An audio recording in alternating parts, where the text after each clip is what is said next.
오늘 메시아를 생각하는 믿음이라는 말씀으로 전할 때 이 메시아를 생각하는 믿음은 사랑의 관계며 메시아의 오늘 이 아름다운 탄생을 통해서 2023년에 아름다운 꿈을 꾸는 믿음의 관계가 된다면 우리는 하늘의 그 놀라운 사랑을 얻는 하나님의 사람들이 된다는 것을 기억하고 오늘 이 감사와 은혜로 크리스마스를 지내며 새해를 맞이하는 여러분 모두에게 예수님의 사랑으로 풍성한 은혜가 넘치기를 간절히 축원합니다.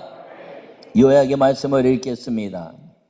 예수님은 육신의 몸으로 오시면서 기적으로 나타나셨습니다. 기적을 생각하는 것은 메시아 구원자를 생각하는 것입니다. 메시아를 잊어버리지 않는 것은 예수님과 성령으로 기적의 삶을 사는 것입니다. 할렐루야.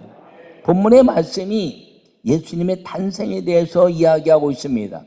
근데 이 예수님의 탄생이 사복음서에 기록된 것 중에서 마태복음에 일부 기록되어 있고 오늘 이 누가복음에 아주 자세하게 기록되어 있습니다. 그런데 누가는 이제 12사도에 들어가지도 않았는데 이렇게 자세히 기록할 수 있었던 것은 마리아와 함께 사는 시간을 그가 가졌기 때문인 것입니다. 어쨌든 오늘 본문에 보면 이제 마리아가 잉태하여 그 호족하라 하는 것 때문에 이 갈릴리 나사렛에서 유대를 향해서 베들레헴에 가서 거기에 있는 동안에 호족을 하러 갔다가 거기서 메시아 예수를 낳은 이야기입니다. 그리고 거기서 목자들이 이제 찬양하는 메시아에 찬양하는 것들을 그 기록해내고 있으며 그리고 천군 천사들을 만난 그 목자들이 열심히 달려가서 이분이 메시아랍니다. 이분이 구세주랍니다. 이분이 그리스도랍니다라는 것들을 이야기하는 그 마리아와 요셉에 관한 그 말씀을 그 마음에 마리아가 생각하고 마음에 두었다 하는 것입니다. 오늘 이 마리아처럼 우리가 신앙을 경험하고 믿음의 아름다운 삶을 살고 있는 우리 모두에게 그 예수님에 대한 감격의 만남의 역사, 내 안에서 생명으로 탄생하신 그 예수님의 역사가 이 성탄을 이제 지나면서 2023년도에는 꿈과 희망과 성령으로 함께하는 기적의 삶이 이루어진다는 것을 꼭 기억하기를 간절히 축원합니다.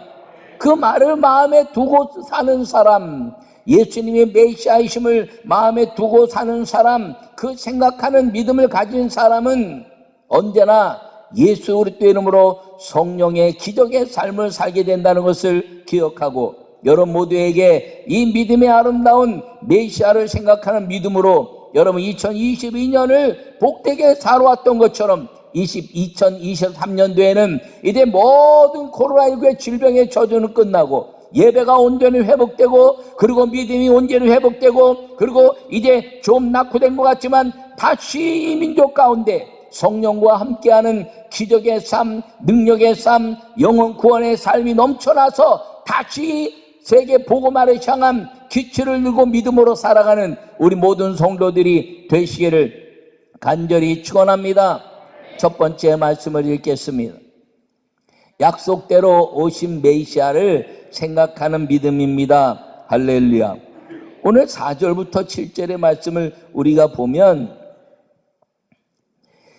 요셉도 다윗의 집 족속이므로 갈릴리 나사렛 동네에서 유대를 향하여 베들레헴이라 하는 다윗의 동네로 그 약혼한 마리아와 함께 호족하러 올라가니 마리아가 이미 잉태하였더라. 거기 있을 그때 해산할 날이 차서 첫 아들을 낳아 강보로 싸서 구유에 뉘었으니 이는 여관에 있을 것이 없음이러라. 할렐루야. 여러분, 마리아가 잉태하여 베들레헴에 올라갔다는 것입니다. 왜 베들레헴에 올라갔냐면 호족하라 했다는 것이죠. 이 호족하라고 하는 것은 하나님의 우주적인 역사인 것을 기억하기를 간절히 바랍니다. 미가서 5장 2절에 보면 메시아의 탄생은 베들레헴에서 난다는 것입니다. 이미 이사야 7장 14절에 말씀하시기를 처녀가 잉태해 아들을 낳을 것이니 임마누엘이라 이렇게 말씀하셔서 처녀가 잉태한 마리아가 예루살렘에서 낳거나 아니면 나사렛에서 나면 예수님이라 할지라도 메시아가 아닌 것입니다. 왜냐하면 약속은 베들레헴에서 나야 되는 것이기 때문입니다.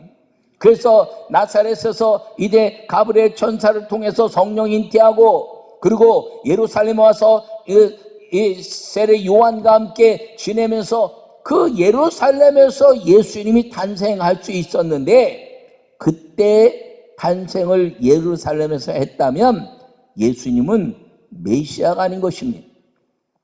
그런데 갈릴리 나사렛에서 왜 베들레헴으로 이제 올라가겠냐, 호적하게 했는데, 하나님의 역사 속에서 예수님을 잉태시킨 분도 여호와 하나님 성령이시고, 그분이 메시아심을 증거해내는 분도 여호와 하나님 성령이시기 때문에 아무 데서나 태어나면 약속을 이룬 분이 아니기 때문에 이 인류의 역사를 주관하시는 그 여호와 하나님께서 호적해라, 베들레헴에 가서 호적해라.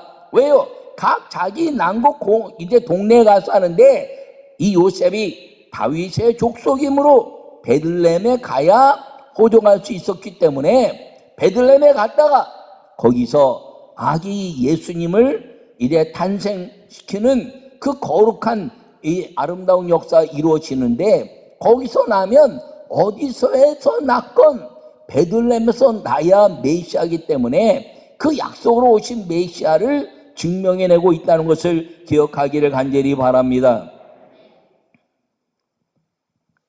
여러분, 약속대로 오신 메시아를 생각하는 믿음, 이 믿음은 이 마리아와 요셉에게 주어진 믿음입니다. 어느 날 갑자기 둘이 정혼하여 결혼하였습니다.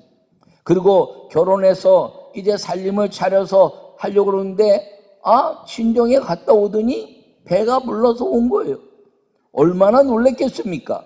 마태복음에 보니까 요셉은 의로운 사람이라 저를 가만히 끊고자 했는데 성령이 그에게 꿈에 지시하셔서 그 마리아 데려오기를 두려워 말라 하므로 데려와서 성령이 잉태시켰다는 것을 믿고 거룩한 메시아 탄생을 위해서 그 부부가 아름다운 믿음의 그 모든 삶을 준비하고 있다가 이 베들레헴에서 탄생하는 메시아 예수님을 경험하게 된 것입니다.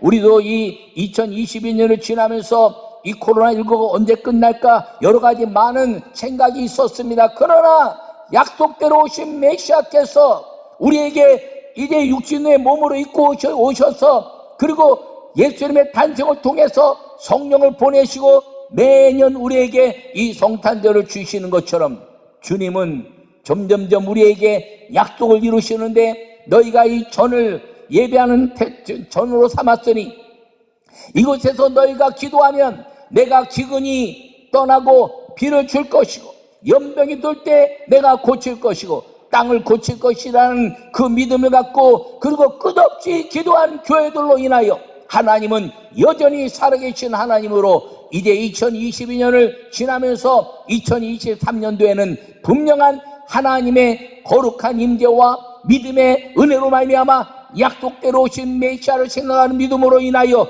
우리에게 기적의 성령과 동행하는 삶을 반드시 주시고 예비하신 은혜를 더하실 것을 믿으시기를 간절히 축원합니다. 두 번째 말씀을 읽겠습니다.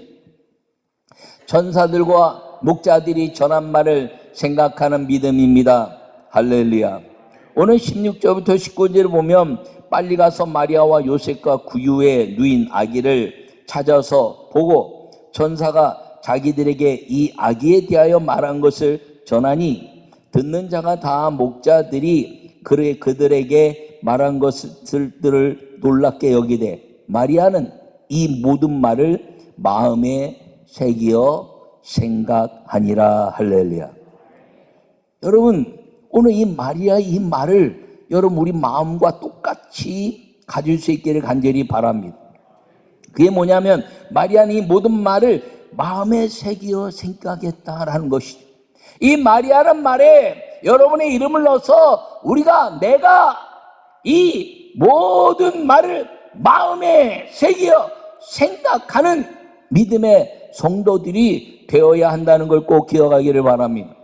여러분, 한 사람은 사람마다 예수님을 영접하면 곧 구원받는다는 그 믿음을 여러분들은 다 경험한 것입니다. 어느 때는 확신이 없기도 하고 어느 때는 확신이 있기도 하지만, 그러나 내가 예수 그리스도를 고백하면 마음으로 믿어 의에 이르고 입으로 신하여 구원에 이르리라 말씀했기 때문에 내가 신앙으로 보기에는 좀 그 믿음이 없어 보이고, 그리고 이제 연약해 보이지만 내가 예수님을 믿는다는 믿음의 고백 때문에 나는 구원받았다는 그 은혜가 여러분들에게 이미 임해져 있는 걸 기억하기를 바랍니다.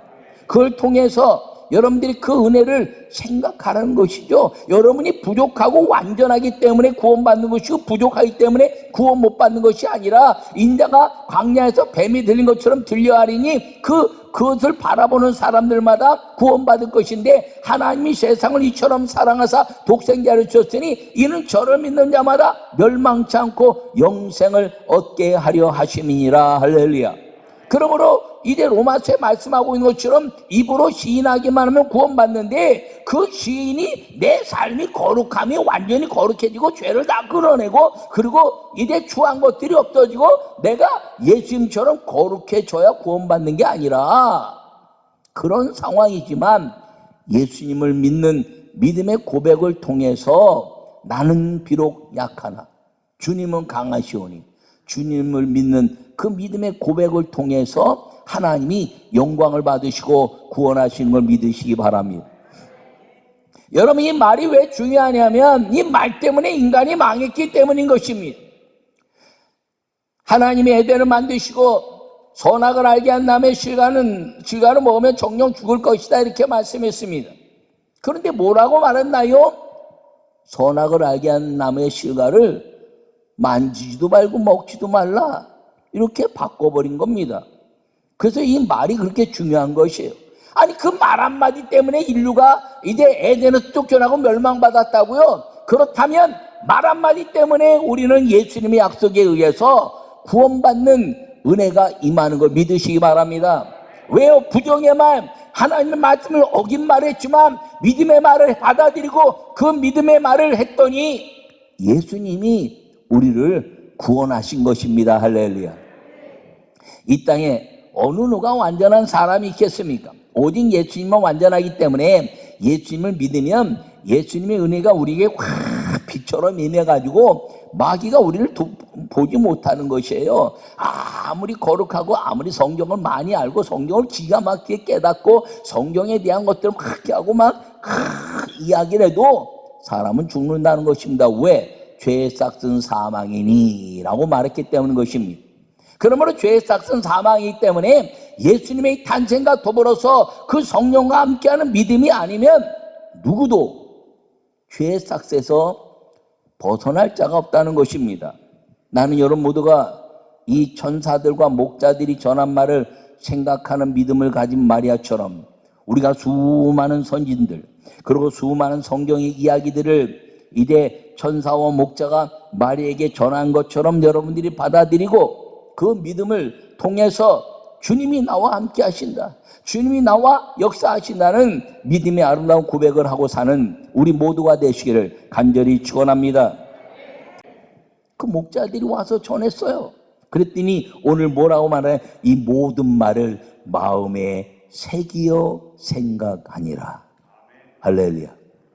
그리고 오늘 읽진 않았지만 그 다음에 넘어가니까 이제 8일이 돼서 8일 이전에 첫 번째 아들을 낳으면 그 모든 그 자녀들을, 이제 아들을 가지고 예루살렘에 와서 제사를 예배를 드려야 되는 어린 방구 비둘기 2마리를 통해서 예배를 드리려고 이렇게 안고 오는데, 아니 나이가 많이 든 랍비 이제 시몬이라는 사람이 아니 애를 뭐 이렇게 들쳐업고 말입니다. 메시아가 났다 이렇게 온 것도 아닌데 품에 안고 오는데 그 아이를 딱 보자마자 스탑, 대주제요, 나를 이제 놓으시는구나. 내가 구주를 보았도다. 할렐루야. 여러분, 누가 얘기도 안 했는데, 아니 나사렛에서 잉태한 역사를 통해서도 놀라웠는데, 아니 저 베들레헴에서도 천군 천사를 통해서 이야기했는데, 아니 예루살렘에 누가 말도 안 했는데 메시아가 올 것을 기대하고 있던 시므온이 고백했는데 알고 봤더니 성령께서 말씀하시기를 네가 메시아를 보기 전까지는 죽지 아니하리라 한 말씀을 듣고 이 예언하는 안나와 더불어서 날마다 메시아가 오는 것을 기다리고 있었던 거예요. 근데 성령이 역사했으니까 그 메시아가 오는데 눈을 확 열으셔서 메시아 예수를 보는 순간에 그 하늘의 놀라운 영광을 경험하고 이분이 메시아구나 그러고 그 아이를 이리 와봐요 이리 와봐요 그리고 아이를 안고 이야기하기를 내가 구주를 보았도다 할렐루야. 그랬더니 그 부모가 그 말을 신기하게 아주 놀랍게 여겼다 이렇게 말합니다. 여러분 너무너무 놀라운 말을 시므온이 한 것이죠. 예.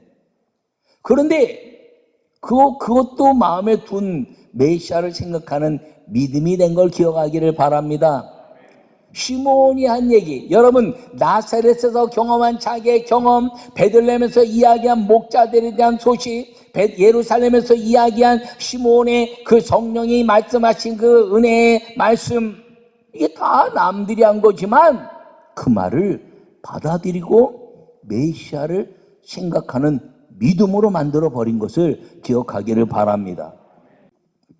여러분 이 마리아는 자기가 경험해서 마음에 그 메시아의 탄생을 간증하고 있었을 뿐 아니라 그 목자들이 이제 전해주는 그 모든 말씀을 이 마음에 새기어서 마음에 각인시켜서 생각했다는 것입니다. 야, 이거 놀랍다. 그리고 시므온의 이야기를 그 부모가 이제 아주 엄청나게 놀랍게 여기더라 그렇게 이야기하지만 개역 성경에 뭐냐면 신기하네 놀라운 신기하게 어떻게 이런 일이 벌어지 와 이거는 정말 이거는 주님의 은혜가 아니면 성령이 아니면 이건 경험될 수 없는 거야 라고 신기하게 여겼다는 거예요. 그리고 예수님 12살까지 컸는데 예수님이 컸는데 하시는 말씀이 내 아버지 집에 있어야 될 것 알지 못하셨습니까? 마리아는 예수님의 메시아이심을 점점 잊어버리고 가고 있는데 예수님이 성인식을 하면서 내 아버지 집에 있어야 될 것을 알지 못하셨습니까? 라는 말에 그 말을 마음에 깊이 두었다. 할렐루야. 여러분 그 평화가 하늘에서 오는 것을 믿는 믿음, 이것이 메시아를 생각하는 믿음입니다. 이 메시아를 생각하는 믿음이 있으면요 내 안에 원망이나 불평이나 불만이 없는 거예요. 내 안에 늘 감사와 은혜만 넘치는 것입니다. 그래서 내가 어디로 가든지 무엇을 하든지 함께 하시니 형통하였더라. 요셉이 어디로 가든지 종살이 하든지 옥에 갇혔더니 형통하였더라. 사무엘이 사는 동안에 하나님이 예배로 예배로 함께 하시니 그는 블레셋에 모든 역사를 다 빼앗겨 모든 일이 어려웠다 할지라도 형통하였더라. 할렐루야. 여러분 어디로 가든지 무엇을 하든지 돌에 맞으면서도 형통하였더라.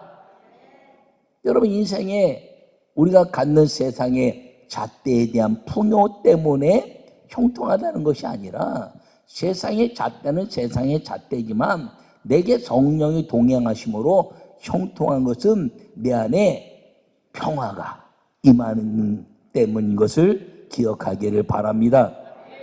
근데 이걸 잊어버리면요 삶이 어려워진다는 거예요. 근데 뭐 때문에 잊어버리냐면 생업 때문에 먹고 사는 것 때문에. 마리아가 이렇게 깊이 마음에 생각하고 새겨 생각하고 신기하게 생각하고 그리고 마음에 두어서 막 이 메시아이심을 생각했는데 예수님이 12살부터 30살까지 약 18년 동안 어떻게 된지 성경에 나타나지 않아요. 근데 공생애를 시작하는데 이 요한복음 2장에 보면 예수님의 가나 혼인잔치 이야기가 나옵니다. 혼인잔치에 예수님이 찾아가서 어머니에게 어머니 이제 내가 하나님의 아들로 공생애를 시작합니다라고 말하러 갔는데 어머니가 심부름 시키는 거예요. 가나안 잔치집에 포도주가 모자란다고. 그러니까 예수야 포도주가 모자라. 아니 보니까 장정 12명까지 데리고 왔네. 아이고 사오면 한 번에 끝나겠네. 그러고 생각했더니 예수님이 어머니 아직 내 때가 이루어지지 않았습니까? 그 말은 무엇이냐면 사람마다 구원의 때가 다 있다는 것이에요. 메시아로 받아들이는 때가 있는데 2000년 전에 메시아로 받아들인 사람이 구원받는다면 2000년 후에 우리가 믿지만 지금이 내 때라는 거예요. 하나님이 구원하시는 때라는 거예요. 근데 마리아는 아직 내가 예수님의 그 하나님의 전능하신 메시아의 사역을 시작하려고 왔는데 어머니에게는 아직 당신 내 때, 내가 구원받아야 될 메시아의 때가 아직 이루지 않았습니까? 근데 어머니 안 그러고 뭐라 그래요? 여자요. 그렇게 말하거든요. 그 여자라는 말은 보편적인 여자요. 피조물이 되어서 메시아를 보지 않으면 구원의 때는 아직 멀었다는 것이에요. 그러니까 요한복음 19장에서도 여자요 라고 말씀하시면서 십자가에 죽으시면서 나를 믿는 그 믿음이 메시아를 믿는 믿음이 되어야 구원받는다라고 선언해내고 있는 걸 기억하기를 축원합니다. 여러분 그런데 그 먹고 사는 문제 때문에 잊어버린다는 거예요. 그랬더니 이 마리아가 다 이야기합니다. 무슨 말씀을 하시든지 그대로 하라지. 여러분 그래서 물을 떠다가 줬더니 물이 포도주가 됐습니다. 여러분 자기가 그냥 몸부림치면서 생업을 위해서 막 애를 쓰고 살았는데 여전히 모자라는 인생이에요. 여전히 포도주가 모자라고 여전히 사람들은 자기에게 필요한 것을 요구하지만 예수님을 메시아로 생각하는 믿음으로 회복했더니 물이 포도주로 변하는 기적의 은혜가 우리의 삶이 된 걸 기억하기를 축원합니다. 여러분 우리가 메시아를 생각하는 믿음이 바로 그렇다는 것이에요. 예수님의 탄생을 왜 생각해야 되냐? 메시아를 생각하는 믿음을 가지고 두고 새해를 맞이하면서 무엇을 하냐? 또다시 예수님, 내가 새해를 맞이하면서 예수님이 메시아이심을 잊어버리지 않는 믿음으로 살겠습니다라고 고백하면 물이 변하여 포도주가 되는데 필요를 채우시는 하나님, 여러분 필요를 채우시는 하나님이 기적이에요. 포도주가 필요한데 물이 포도주가 되는 건 기적인데 우린 자꾸 비본질적인 거에 자꾸 찾는 거예요. 포도주가 필요한가 포도주를 찾으려고 애를 써 물이 포도주가 될 것도 생각하고 무슨 말씀에 포도주가 포도주 그러는데 본질은 무엇이냐? 예수 그리스도와 함께하는 성령인 걸 기억하기를 바랍니다. 이 성령과 함께하면요 형통해지는 거예요. 평탄해지는 거예요. 내 인생에 주님이 순적하게 길을 여시는 걸 꼭 기억하기를 바랍니다. 그러므로 메시아를 생각하는 믿음을 절대로 잊어버리지 않는 2022년을 지나며 이 성탄절을 지나면서 새해를 2023년을 맞이하는 여러분 모두에게 이 성탄절이 갖는 거룩한 예수님의 탄생을 통해서 나에게 임한 것, 수많은 성경 속에 임한 것, 수많은 우리의 이제 성도들 가운데 임했던 기적과 은혜의 삶, 성령이 함께했던 삶들을 마음에 깊이 생각하여 메시아 예수님을 생각하는 믿음으로 2023년도에 빛나는 메시아 예수님을 생각하다가 그분이 나와 함께 하셔서 세상 끝날까지 내가 너희와 함께 하겠다는 담대한 은혜로 말미암아 여러분 생업 때문에 여러분의 신앙이 무너지지 않고 환경이나 질병이나 자녀 때문에 무너지지 않고 하나님은 여전히 살아계신 것을 마음에 새겨서 메시아를 생각하는 믿음으로 성령의 동행하심으로 말미암아 형통한 은혜의 삶을 사는 우리 모두가 되시기를 간절히 축원합니다.